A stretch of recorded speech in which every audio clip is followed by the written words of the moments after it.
Hello friends, welcome to real life story. और आज की कहानी है बदसूरत। अगर आपको स्टोरी अच्छी लगे तो वीडियो को लाइक करना मत भूलिएगा। तो चलिए कहानी की शुरुआत करते हैं। आरवी एक बहुत ही प्यारी सी और संस्कारी बच्ची थी। उसके मम्मी पापा ने शुरू से ही उसे अपने से बड़ों का सम्मान करना सिखाया था और अभी वह महज 14 वर्ष की थी। एक दिन वह भागती भागती अपनी मम्मी सपना के पास आई और उनकी गोदी में बैठकर रोने लगी। जब उसकी मम्मी ने आरवी से पूछा कि आरवी बेटा क्या हुआ, किसने रुलाया तुम्हें, तब पहले तो वह रोती रही। उसने कुछ भी जवाब नहीं दिया, पर थोड़ी देर में जब उसकी मम्मी ने उसे वापस पूछा तब उसने कहा कि मम्मी, निशा चाची को मुझसे क्या प्रॉब्लम है?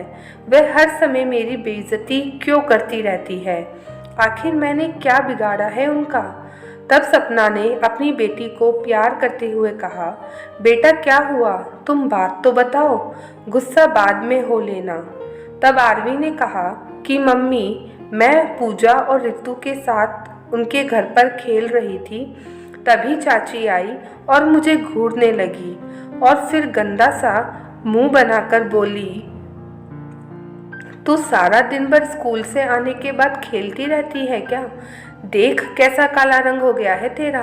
वैसे ही तू पहले से ही सांवली थी और अब तो कुछ ज़्यादा ही काली हो गई है। मम्मी, मैंने तब भी चाची को कुछ नहीं कहा। तब चाची मुझे आगे कहने लगी, कितने पिंपल हो गए हैं तेरे चेहरे पर और तेरी लंबाई भी तेरी मम्मी की तरह छोटी रह गई है।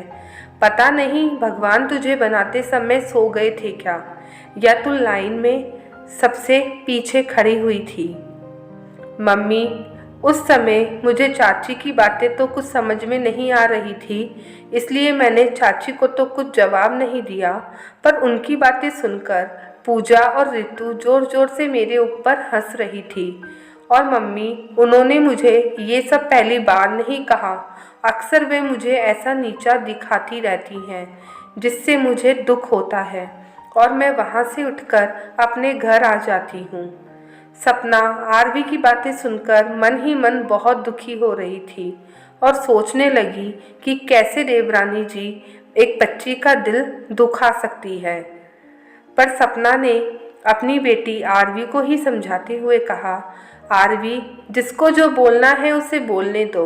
हम किसी के मुंह पर ताला तो नहीं लगा सकते ना, और ना ही हम किसी को अपने प्रति सोच बदल सकते हैं, क्योंकि हमारे समाज में कई लोगों के लिए सुंदरता के मायने गोरा रंग, लंबी पतली काया और बेदाग चेहरा होता है। उन लोगों को कोई फर्क नहीं पड़ता जिसके प्रति वे गलत बात कर रहे हैं, उनकी भावनाओं को ठेस पहुंचाते हुए, और ना ही उन्हें किसी के दिल दुखाने का पश्चाताप होता है। आरवी, हम किसी की सोच को तो ठीक नहीं कर सकते, पर हम अपने आप को ठीक कर सकते हैं। सुंदरता तो कुछ समय बाद हमारा साथ छोड़ ही देती है।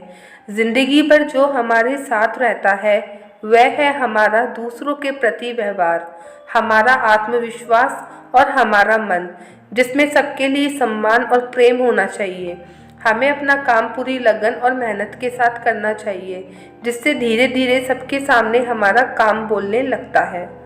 सपना ने अपनी बेटी आरवी को गले लगाते हुए कहा, मेरी बेटी कितनी प्यारी है, कभी भूल से भी किसी का मजाक नहीं बनाती और किसी का दिल नहीं दुखाती है।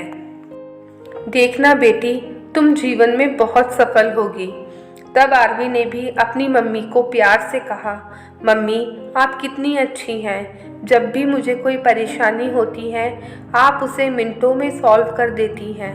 सपना ने आरवी को आगे समझाते हुए कहा, आरवी, भगवान कृष्ण भी तो काले ही थे, फिर भी सबको कितने प्यारे थे ना। हमें अपने रंग को लेकर कभी भी परेशान नहीं होना चाहिए। हाँ, हमें अपनी त्वचा की साफ सफाई रखनी चाहिए और अच्छी डाइट खानी चाहिए, जिससे हमारे शरीर के अंदर अंदरूनी ताकत बनी रहे।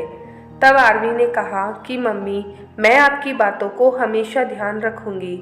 और धीरे धीरे आरवी ने सबकी बातों को दिल से लगाना बंद कर दिया और अपना पूरा ध्यान अपनी पढ़ाई में दिया।